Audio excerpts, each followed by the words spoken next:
ஓம் சாய்ராம். நல்லது நினைப்போம், நல்லது நடக்கும். ஸ்ரீ சாய்நாத ஸ்தவன மஞ்சரி. ஸ்ரீ கணேசாய நமக. எல்லாவற்றிற்கும் ஆதாரமானவனே, மயூரேச்சவரா. எல்லாவற்றிற்கும் சாட்சியாக விளங்குபவனே, கௌரியின் புதல்வனே. எண்ணங்களுக்கு எல்லாம் அப்பாற்பட்டவனே, பெருத்த வயிறுடையவனே, ஸ்ரீ கணபதியே என்னை காத்தருள்வீர். நீ எல்லா பூதகணங்களுக்கும் முதல்வன், தலைவன். எனவே கணேசன் என அழைக்கப்படுகிறாய். நீ எல்லா சாஸ்திரங்களாலும் ஏற்றுக்கொள்ளப்பட்டவன். புனிதமான முகமுடைய பாலச்சந்திரனே, சாரதே, வாக்கின் தெய்வமே, நீ வார்த்தைகளுக்கெல்லாம் தலைவி, உலகின் உயிரோட்டத்தின் காரணகர்த்தாவே, நீ படைப்பாளிகளின் இறைவி, நீ எப்போதும் இத்தேசத்தின் அணிகலன், எங்கும் நிறைந்து இருக்கும் எல்லையில்லாத சக்தியே, உலகின் தாயே, உன்னை வணங்குகிறேன். பூரண முழுமையான பரபிரம்மே, மகான்களுக்கு பிரியமானவனே, பண்டரிநாதன் உருவில் வெளிப்பட்ட அவதாரமே, நீ அன்பு கடவுள், எல்லையற்ற கருணை உள்ளம் கொண்டவனே, பாண்டுரங்கா நரஹரி. பொம்மலாட்டக்காரன் தன் கையிலுள்ள கயிற்றால் பொம்மைகளை ஆட்டுவிப்பது போல் பிரபஞ்சம் எங்கும் நிறைந்து நின்று உலகை ஆட்டுவிக்கும் ஒரு பொம்மலாட்டக்காரன். உன் மெய்ப்பொருளை உய்த்துணர அறிவியல் ஏடுகளும் புனித நூல்களும் இன்னமும் முயன்று கொண்டுதான் இருக்கின்றன. மெத்த படித்தவர்களுக்கு நீ வெளிப்பட்டதே இல்லை. சக்கரபாணியே, அத்தகைய அறிவற்றவர்கள் வெறும் வார்த்தை ஜாலங்களிலேதான் சிக்குண்டவர்கள். மகான்கள் மட்டுமே உன்னை உணர்வார்கள். மற்றவர்கள் குழப்பமடைந்து உள்ளார்கள். உனக்கு பக்தியோடு கூடிய சாஷ்டாங்க நமஸ்காரத்தை செய்கிறேன். 5 முகங்கள் கொண்ட சங்கரனே, மனித மண்டை ஓடுகளாலான மாலை அணிந்தவனே, நீலகண்டனே, திகம்பர ஓங்கார வடிவானவனே, பசுபதியே, எல்லா நேரங்களிலும் எவருடைய உதடுகள் உன் பெயரை உச்சரிக்கிறதோ அவர்களது உலகியல் துன்பங்கள் உடனடியாக நீங்கிவிடும். ஜடாமுடியை தரித்த சிவனே, உன் நாமத்தின் சக்தி அத்தகையது. உன் பாதங்களை வணங்கி நான் சாயு புகழை கூறும் இந்த துதியை எழுதுகிறேன். இந்த அருட்பணி முழுமையடைய எனக்கு அருள்வாயாக. நீலகண்டா, ஆழகால விஷமுண்ட சிவனே, இப்போது அத்ரி மகரிஷியின் புதல்வரான தத்தாத்திரேயரையும் குலதெய்வமான இந்திரனையும் துக்காராமையும் எல்லா ஞானிகளையும் பக்தர்களையும் பணிகிறேன். சாயிநாதா, உனக்கு வெற்றி கிட்டட்டும். பாவிகளை கடை தேற்றும் கருணை உள்ளவரை, உங்கள் பாதங்களில் என் தலையை வைத்து இருத்தி வேண்டுகிறேன். உன் பாதுகாப்பை எனக்கு அருள்வாய். நீ முழுமையான பரபிரம்மம், ஆனந்தத்தின் இருப்பிடம். நீயே விஷ்ணு. மனிதர்களுள் தலை சிறந்தவர், மன்மதனை எரித்த உமையொரு பாகனும் நீயே. நீ மனித வடிவில் தோன்றிய இறைவன், அறிவு என்னும் ஆகாயத்து சூரியன். நீ கருணை கடல். நீ பிறவி பிணிக்கு ஒரு அருமருந்து. நீ ஏழைகளுக்கும் கீழ்த்தட்டு மக்களுக்கும் விரும்பியதை கொடுக்கும் சிந்தாமணிக்கல். நீ உன் பக்தர்களை பரிசுத்தப்படுத்தும் தெய்வம். உலக வாழ்க்கை என்னும் சம்சார கடலில் மூழ்குபவர்களை காப்பாற்றும் ஓடம். நீ அஞ்சுபவர்களின் புகலிடம். நீ இந்த பிரபஞ்சம் தோன்ற முதற் காரணமான பரிசுத்த பேரின்ப பேருணர்வு சைதன்யம். நீ கருணையே உருவானவன். உனது பலவிதமான வெளிப்பாடுகளில் இந்த உலகமும் ஒன்று. நீ பிறப்பற்றவன். சாவும் உன்னை தொட முடிவது இல்லை. என் நீண்ட ஆழமான சிந்தனைக்கு பின் வெளிப்பட்ட கருத்தே இது. பிறப்பு இறப்பு என்பவை அஞ்ஞானத்தால் தோன்றும் வெளிப்பாடே.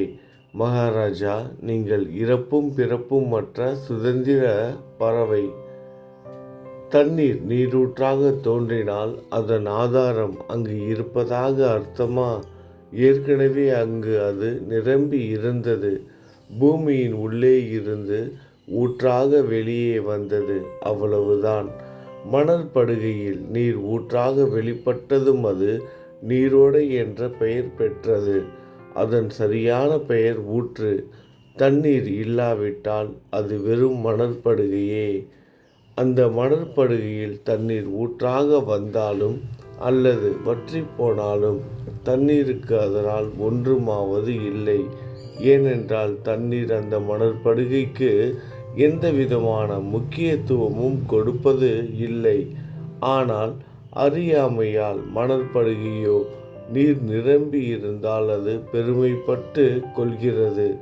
ஆகையால் நீர் வற்றியவுடனே அது மிகவும் மன வருத்தம் அடைகிறது. இந்த மனித உடலும் ஒரு விதத்தில் அந்த மணற்படுகை போன்றதே. புனித பேரின்ப நிலையை அந்த நீரூற்றின் தூய தண்ணீருக்கு ஒப்பிடலாம். இம்மாதிரி எண்ணற்ற மணற்படுகைகளை இருந்தபோதிலும் அவற்றில் உள்ள நீர் மட்டும் மாறுபடுவதே இல்லை. கருணை உள்ளவரை, நான் உங்களை ஆதியும் அந்தமும் இல்லாதவன், பிறப்பற்றவர் என கூறுவேன். அறியாமை என்னும் மலையை உடைக்க உதவும் இந்திரனின் கையில் இருக்கும் வஜ்ர ஆயுதம். இதுவரை இந்த பூமியில் எத்தனையோ எண்ணற்ற உயிரினங்கள் தோன்றியுள்ளன. இப்போதும் தோன்றிக்கொண்டுதான் இருக்கின்றன.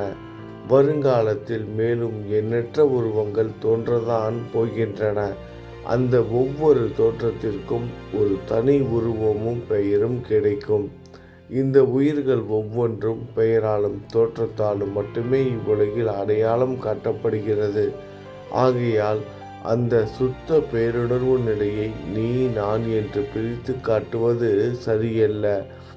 ஏனென்றால் எது இரண்டாக தோன்ற முடியாதோ அதுவே உண்மையில் பரிசுத்த பேருணர்வு, பேரின்ப பேருணர்வு எனப்படும்.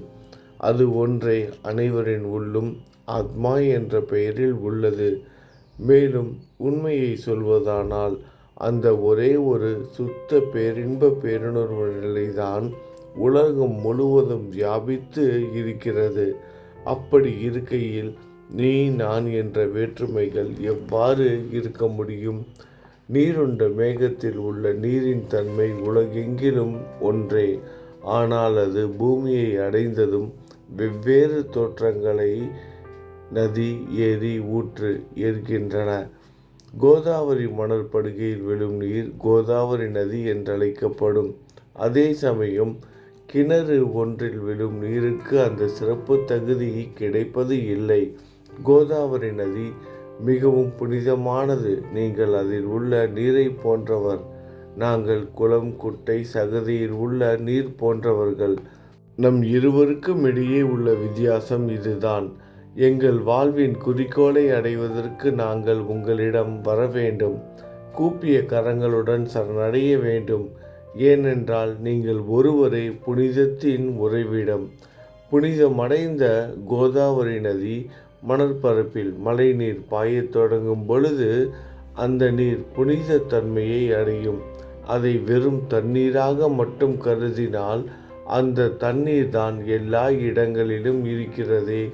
கோதாவரி நதி தீரம் முழுவதும் புனிதமாக கருதப்பட்டது. பூமியின் அந்த மணல் பகுதி அதன் புனித தன்மையை நிர்ணயம் செய்கிறது. நீருண்ட மேகத்தினின்று கீழே விழுந்த நீரின் புனித தன்மையை எந்த பூமியின் பகுதி மாற்றவில்லையோ அந்த பகுதியை சாஸ்திரம் அறிந்தவர்கள் கோதாவரி என்று கூறுகிறார்கள். மற்ற பகுதிகளில் விழுந்த நீர் அந்த பகுதியில் உள்ள மண்ணின் குணத்தை ஏற்றுக்கொண்டது, புனித தன்மையை இழந்தது.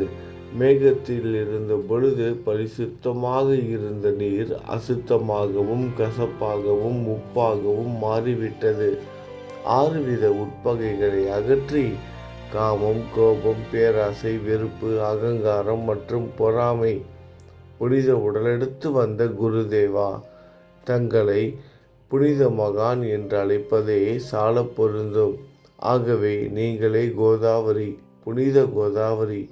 நீங்கள் ஆத்மா புடம் போடப்பட்டதாலேதான் நான் உங்களை புனித கோதாவரியாக உருவகம் செய்கிறேன். இயங்கும் அத்தனை படைப்புகளிலும் நீங்கள் சிறப்புற முதன்மை பெறுகிறீர்கள். பிரம்மா உயிர்களை படைக்க ஆரம்பித்ததிலிருந்தே உலகம் தோன்றியது முதல் கோதாவரி நதி இருக்கிறது. நீர் நிறைந்து பாயும் அந்த நதியில் இன்று வரை தண்ணீர் வற்றியதே இல்லை. ராவணனின் எதிரியான ராமர் கோதாவரி நதியின் கரைக்கு வந்தபோது ஓடிக்கொண்டிருந்த தண்ணீர் இன்று வரை அதே இடத்தில் எப்படி இருக்க முடியும் என்று சற்றே யோசித்து பாருங்கள். கோதாவரி நதியின் மணற்படுகை மட்டும் அதேதான். தண்ணீர் கடலை சென்றடைந்து விட்டது. ஆனால் அந்த கோதாவரி நீர்ப்படுகையுடன் புனித தன்மை மட்டும் என்றுமே மாறாமல் இன்று வரை அப்படியே உள்ளது. ஒவ்வொரு வருடமும் பழைய நீர் வெளியேறி புதிய நீர் அதற்குள் பாய்கிறது. உங்களுக்கு தெரிந்த வாழ்க்கை நீதிதான் அது. ஒரு நூற்றாண்டை ஒரு ஆண்டாக கணக்கிட்டால் அந்த நூற்றாண்டில் தோன்றிய முனிவர்கள் பாயும் நீரை போன்றவர்கள். அவர்களில் மிக பெரிய மகான்கள் அந்த நீரில் தோன்றும் அலைகள் போன்றவர்கள். இந்த புனித கோதாவரி நதியில் முந்தைய நூற்றாண்டுகளில் சனதர், சனந்தனர் போன்ற மகான்கள் வெள்ளமாக தோன்றினார்கள். பிறகு நாரதர், தும்புரு, துருவன், பிரகலாதன், மகாபலி சக்கரவர்த்தி, சபரி, அங்கதன், வாயுகுமாரனான அனுமான், விதுரர், கோபியர்களும் வெள்ளமாக தோன்றினர். இவ்வாறு இன்று வரை கடந்த நூற்றாண்டுகள் ஒவ்வொன்றிலும் ஒன்றன் பின் ஒன்றாக மகான்களாகிய வெள்ளம் தோன்றியது. அவற்றையெல்லாம் என்னால் ஞாபகப்படுத்தி கூற முடியவில்லை. சாயிநாதா, இந்த நூற்றாண்டில் 19ஆம் நூற்றாண்டு புனித கோதாவரி நதியில் சந்தேகத்திற்கு இடமில்லாமல் நீங்கள் வெள்ளமாக பாய்ந்தீர்கள். எனவே உமது தெய்வீகமான பாதங்களை வணங்குகிறேன் மகாராஜா. நான் செய்யும் தவறுகளை உங்கள் கவனத்தில் வைத்து கொள்ள வேண்டாம் என மன்றாடி கேட்டுக்கொள்கிறேன். நான் ஒரு எளியவன், அறியாதவன், தீய குணங்கள் கொண்ட மிக பெரிய பாவி. என்னை புறம் தள்ளி விடாதீர்கள், கைவிட்டு விடாதீர்கள். மட்டமான உலோகத்தையும் தங்கமாக மாற்றும் சக்தி கொண்ட ரசவாதக்கல் இரும்பினுடைய இயற்கையான தன்மைகளை பொருட்படுத்துவது இல்லை. கோதாவரி நதி தன்னுள் கலக்கும் சிறு ஓடைகளை திருப்பி அனுப்புவது இல்லை. அநேக தீய குணங்களை என்னுள் கொண்டவன் நான். உங்களது கருணை மிகுந்த பார்வையால் அவற்றை சடுதியில் அழித்து விடுங்கள். இது மட்டும்தான் உங்கள் அடிமையான தாஸ்கருவின் வேண்டுகோள். ரசவாத கல்லின் தொடர்பு ஏற்பட்டும் இரும்பின் இயற்கை தன்மைகள் அழிக்கப்படாவிட்டால் குருதேவா, அது ரசவாத கல்லின் பெருமைக்கு இழுக்கு அல்லவா? என்னை பாவியாகவே இருக்கும்படி விட்டு விடாதீர்கள். தங்களை குறைவாக மதிப்பிட்டு கொள்ளாதீர்கள். நீங்கள் ரசவாதக்கல், நான் இரும்பு. எனக்கு ஏற்படும் இழிவுகள் தங்களுக்கு ஏற்படும் இழிவுகள் அல்லவா? ஒரு குழந்தை தவறுகள் செய்து கொண்டேதான் இருக்கிறது. ஆனால் அதற்காக தாயார் கோபம் அடைவது இல்லை. இதை தாங்கள் நினைவில் வைத்து கொண்டு எனக்கு உங்கள் அருளாசிகளை தாருங்கள். சத்குரு சாயிநாதா, நீங்கள் எனது கற்பக விருட்சம், சம்சார கடலை கடக்க உதவும் கப்பல். சந்தேகத்திற்கு இடமின்றி நீங்கள் ஒருவர் மட்டுமே என்னை கடைத்தேற்ற முடியும். நீங்கள் எனக்கு காமதேனுவாகிய பசு. நீங்கள் சிந்தாமணிக்கல், ஞானவானில் சூரியன் தாங்கள். நீங்கள் நற்பண்புகளின் சுரங்கம், சொர்க்கத்திற்கு ஏறி செல்ல உதவும் ஏனி நீங்கள். புனித செயல்களின் நிறைகள் நிறைய கொண்டவரே, பரிசுத்தமானவரே, சாந்தி மற்றும் பேரின்பத்தின் மொத்த உருவமே, இரண்டாக இல்லாதவரே, வேறுபாடு இல்லாதவரே, அறிவு கடவுளே, குறைகளற்ற முழுமையான அறிவாக உருவெடுத்தவரே, மனிதர்களில் உன்னதமானவரே, சாந்தி மற்றும் மன்னிப்பதின் உறைவிடமே, பக்தர்களின் அடைக்கலமே, என்னை ஆசீர்வதியுங்கள். சத்குரு மச்சீந்திரநாதர் நீயே. சிவன் நெற்றிக்கண்ணை திறந்தவுடன் அந்த அக்னியில் தோன்றிய மகாத்மா ஜாலந்தரும் நீயே. நீங்கள் மகாராஷ்டிராவில் தோன்றி பக்தி மார்க்கத்தை பரப்பிய ஞானிகள் நிவிர்த்திநாதர், ஞானேஸ்வரர், கபீர்தாசர், ஷேக் முகமது ஏகநாதர். நீங்கள் போதவா தத்தகுருவின் குரு நீங்களே. பண்டரிநாதரின் அடியவர் சாவதா மாலி. நீங்கள் உண்மையில் ஆஞ்சநேயரின் மறு அவதாரம். ராமதாசர், நீங்கள் மகாராஷ்டிர ஞானி பாண்டுரங்கன் மீது அபகங்கள் என்னும் கீர்த்தனை நெறிய இயற்றிய துக்காராம். சாயிநாதா, நீங்கள் முஸ்லிம் ஞானி.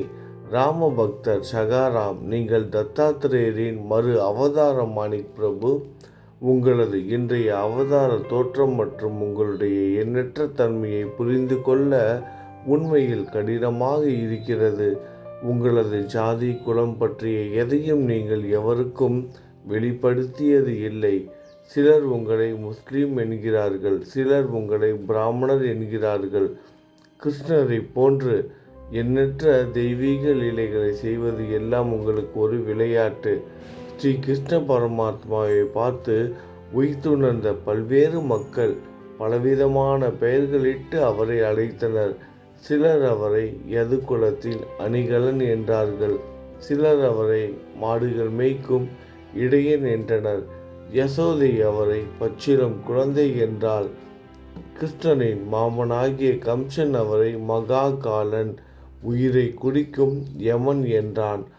அர்ஜுனன் அவரை எங்கும் நீக்கமர நிறைந்துள்ளவர் என்றான். அவ்வாறே குருநாதா, ஒவ்வொரு மனிதனின் மனநிலைக்கு ஏற்ப, அவரவர் எண்ணங்களுக்கு ஏற்ப உங்களுக்கு பெயர்களை சூடினார்கள். மசூதி நீங்கள் வாழும் இருப்பிடம். உங்கள் காதுகள் குத்தப்படவில்லை. இந்து மத வழக்கப்படி காதுகள் குத்தப்பட வேண்டும்.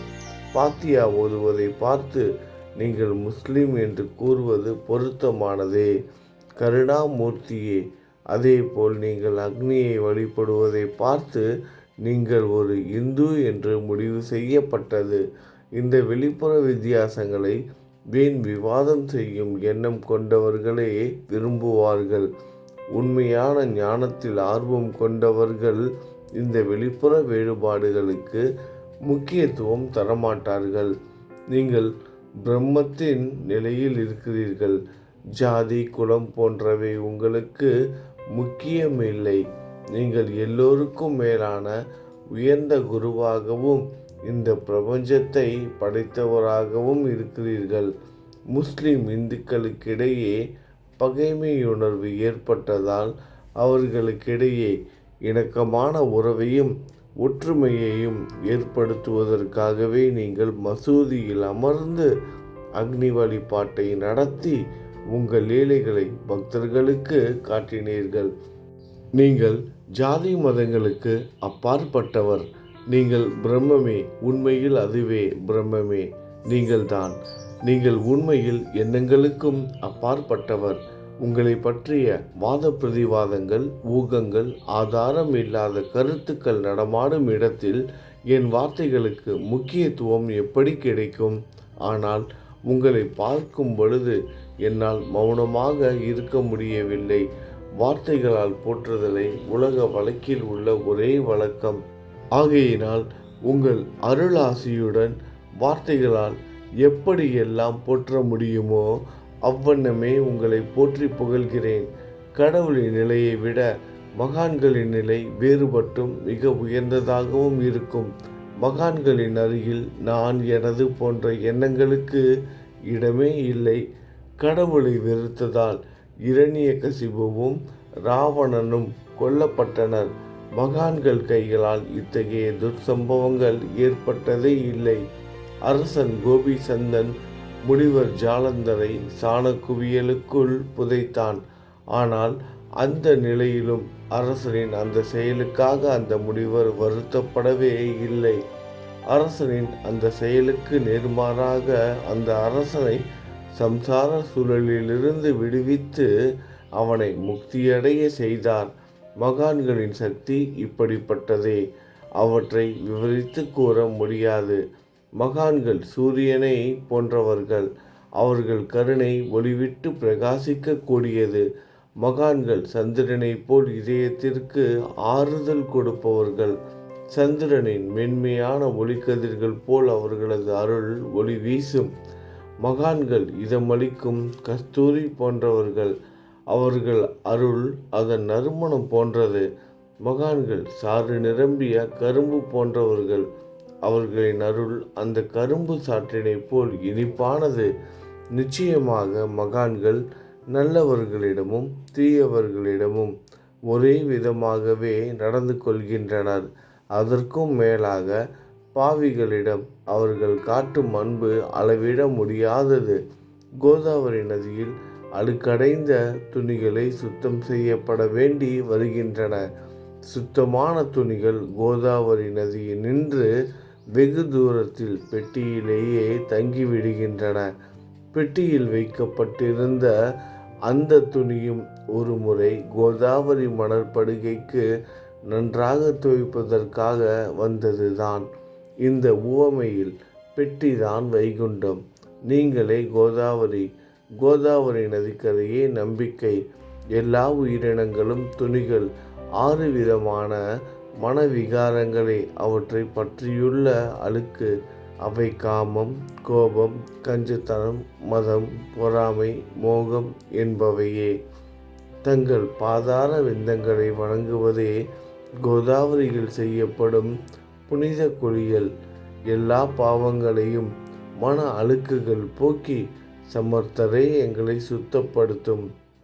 சம்சார வாழ்க்கையில் உழலும் மக்களாகிய நாங்கள் மேலும் மேலும் பாவம் செய்கிறவர்களாக இருக்கிறோம்.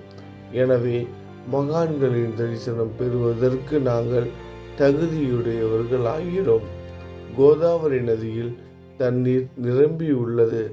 படித்துறையில் துவைப்பதற்காக துணிகள் வருகின்றன.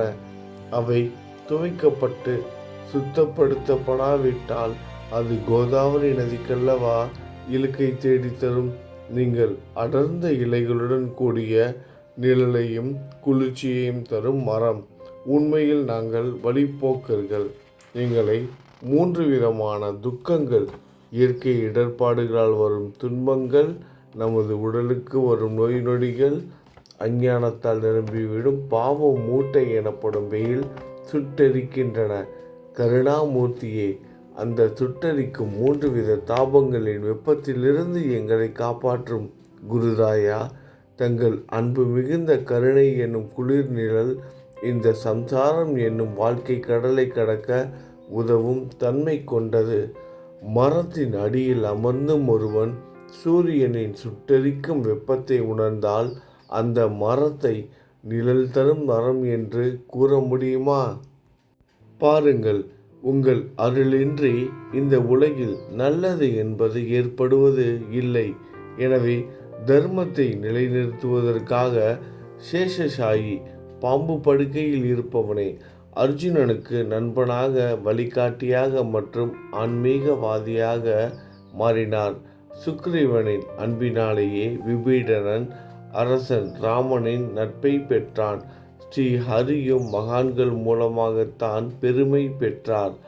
பிரம்மம் உருவமற்றது. எனவே வேதங்களால் அதை வர்ணிக்க முடியவில்லை. பூமியில் அதை மனித உருவில் தோன்ற வைத்து மகான்கள் அதன் உருவமற்ற தன்மையை மாற்றினர். தாமாஜி என்ற பக்தருக்காக பாண்டுரங்கனை ஒரு தாழ்த்தப்பட்ட குலத்தில் பிறக்க வைத்தார். சோகமேளா என்ற பக்தருக்காக உலகின் தெய்வமாகிய இறைவனை இறந்த எருமைகளின் உயிரற்ற உடல்களை எடுக்க வைத்தார். மகான்களின் பெருமையை உணர்ந்த இறைவன் தண்ணீர் சுமந்து உழைத்தார். உண்மையில் மகான்கள் எல்லாவற்றையும் தாங்கும் சக்தியும் சச்சிதானந்த பிரபுவுமாகிய இறைவனின் எஜமானர்களே. இறைவனை விட மகான்கள் பெருமை பெரியதல்லவா? இதற்கு மேலும் சொல்வதற்கு ஏதும் இல்லை. நீங்களே என் தாயும் தந்தையும். ஷீரடி கிராமத்தில் வசிக்கும் சத்குரு சாயிநாதா பாபா, உங்கள் லீலைகளை எவர் ஒருவராலும் உண்மையிலேயே முழுமையாக புரிந்து கொள்ள முடியாது என்கிற போது சாதாரண மனிதனாகிய நான் எவ்வாறு அவற்றை விளக்க முடியும் கூறுங்கள். எல்லா உயிரினங்களையும் காப்பாற்ற நீங்கள் ஷீரடிக்கு வந்து இருக்கிறீர்கள். மண் அகல் விளக்குகளில் வெறும் தண்ணீரை ஊற்றி அவற்றை எரிய வைத்தீர்கள். மிக குறுகிய மரப்பலகையை தொங்கு மூஞ்சல் படுக்கையாக்கி உங்கள் யோக சக்தியை உங்கள் பக்தர்களுக்கு காட்டினீர்கள். அநேக பெண்களின் மலட்டுத்தன்மையை முழுவதுமாக நீக்கினீர்கள்.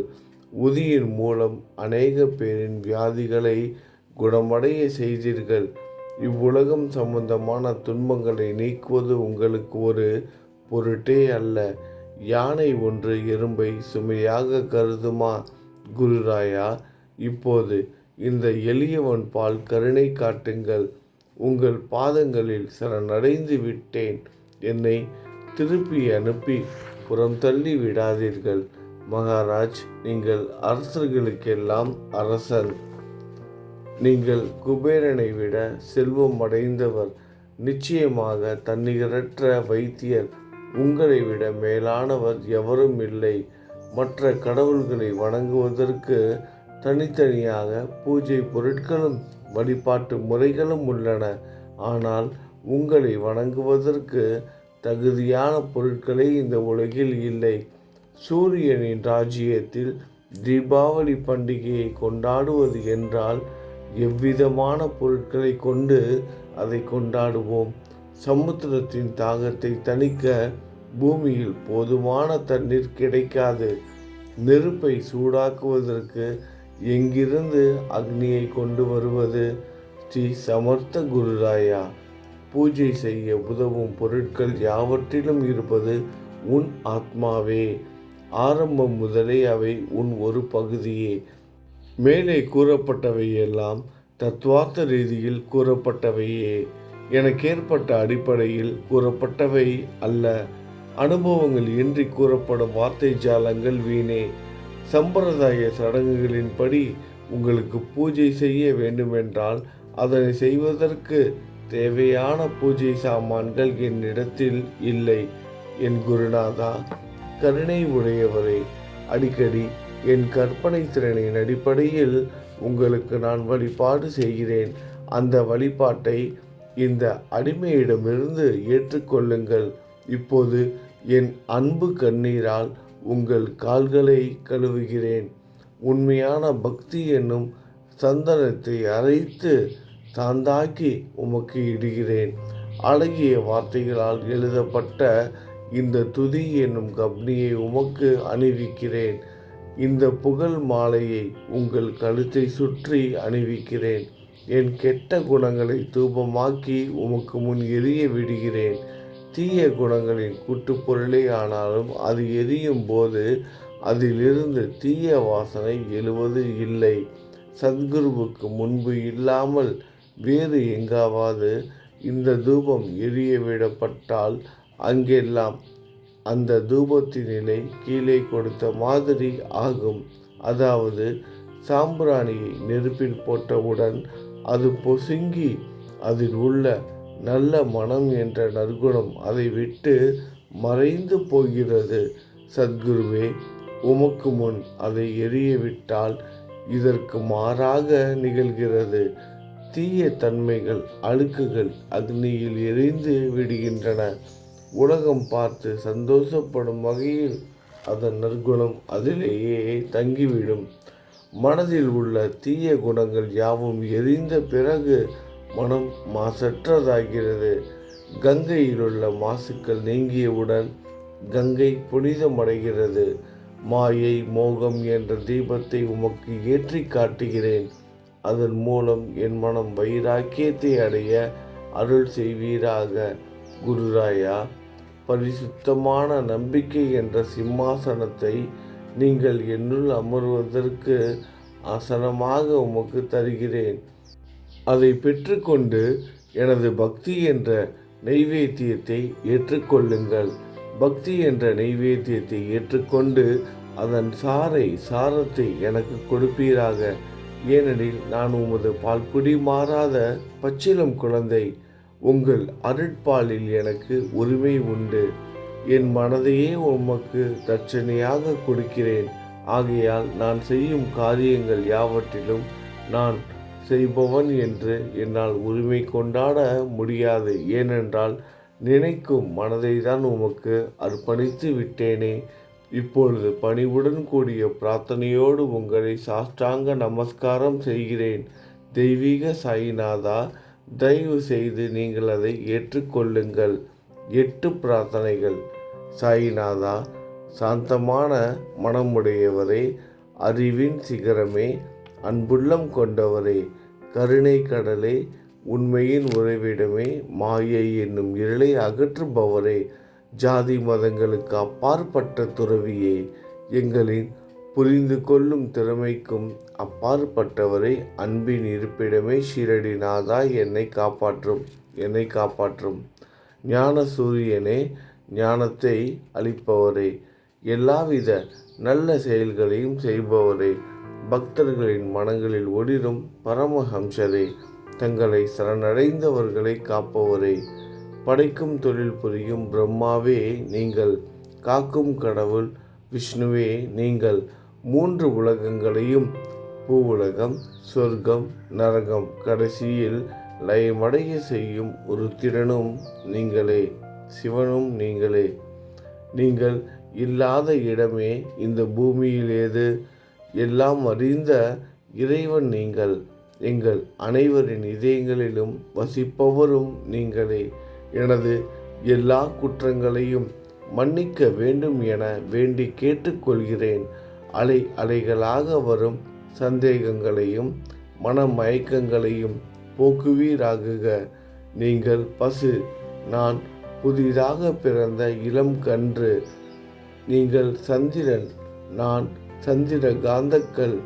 தங்கள் பாதங்கள் கங்கை நதி புண்ணியத்தை தருவதால் பணிவுடன் இந்த அடிமை உங்களுக்கு தலை வணங்குகிறேன். உங்கள் கைகளை என் தலைமீது வைத்து ஆசி கூறுங்கள்.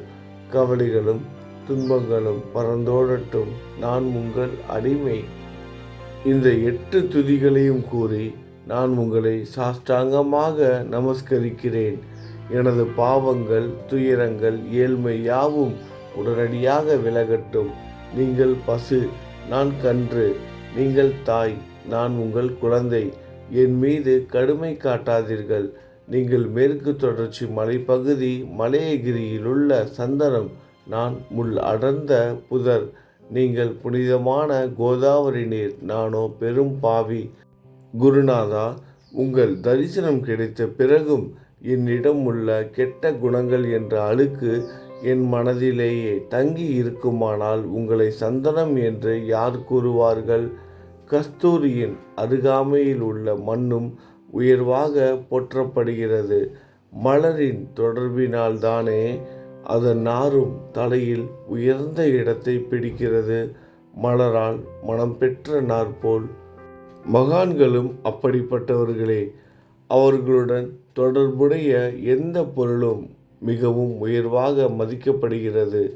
சிவபெருமான் விபூதி, லங்கோடு, நந்தி ஆகியவற்றை ஏற்றுக்கொண்டதால் 8 திக்குகளிலும் அந்த பொருட்கள் புகழப் பெறுகின்றன. இடையர்களை மகிழ்விப்பதற்காக யமுனை நதிக்கரையில் உள்ள பிருந்தாவனத்தில் உலகிற்கெல்லாம் இறைவன் தகிகாலா என்ற உரியடி விளையாட்டை விளையாடினான். அதுவும் அறிவுடையோர் மத்தியில் ஏற்றுக்கொள்ளப்பட்டது. ஆகவே நான் பாவியான போதிலும் உங்கள் சேவையில் ஈடுபட்டு உள்ளேன். குருநாதரே, என் நிலைமையை பற்றி உம்மனதில் எண்ணிப்பாரும். குருநாதா, இந்த லௌகீக உலகிலோ அல்லது ஆன்மீக வழியிலோ எந்த விஷயங்கள் எல்லாம் எனக்கு சந்தோஷத்தை கொடுக்கும் என என் மனம் சந்தேகம் இல்லாமல் நம்புகிறதோ அவற்றை எல்லாம் நீங்கள் எனக்கு அளித்தருள வேண்டும். உமது கருணையால் இந்த மாதிரி செய்துவிடும். எனது மனதை அடக்கிவிடுங்கள். சமுத்திரங்கள் எல்லாம் தித்திப்பாக மாறினால் பிறகு அவை உப்பு கரிக்குமே என்ற பயம் தோன்றாதே.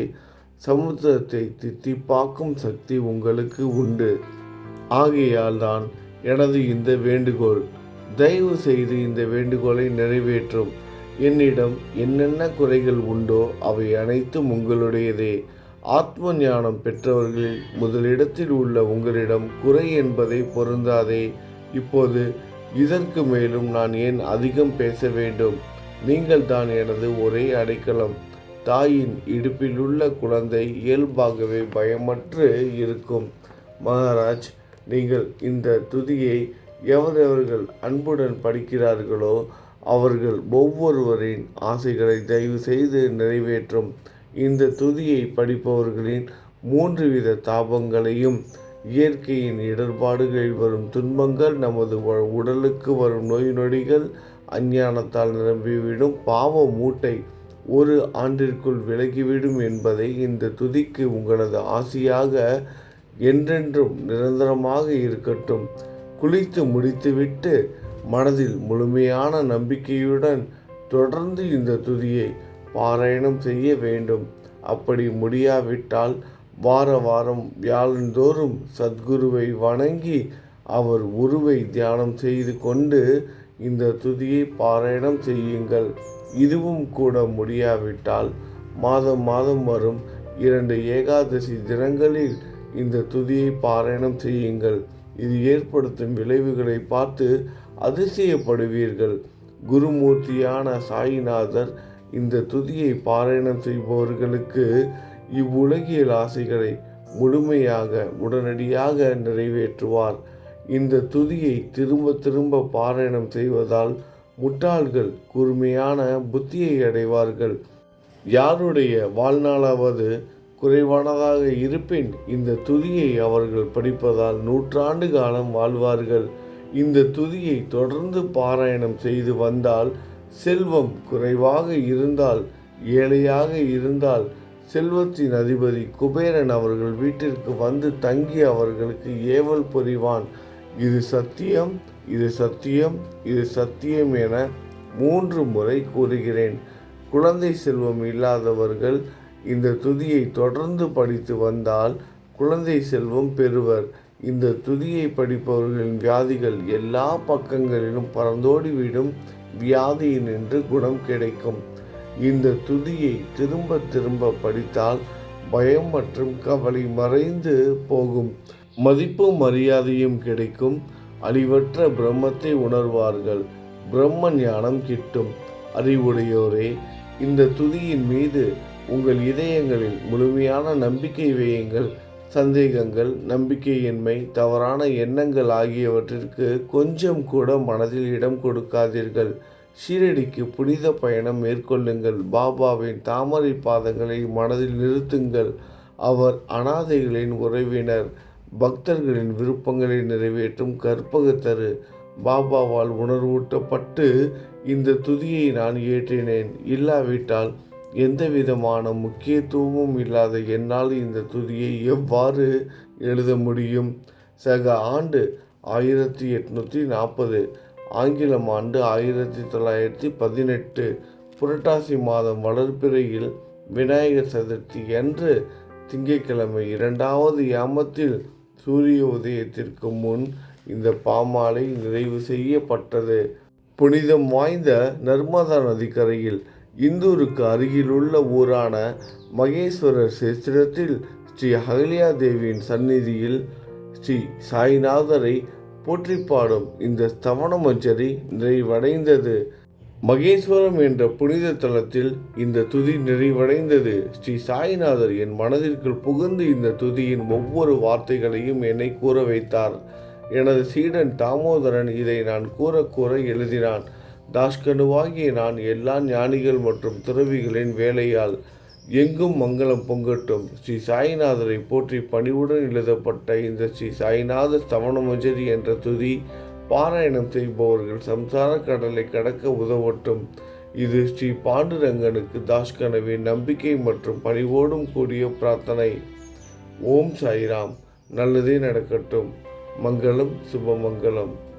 ஓம் சாய்ராம். நல்லது நினைப்போம், நல்லதே நடக்கும். ஓம் சாய்ராம்.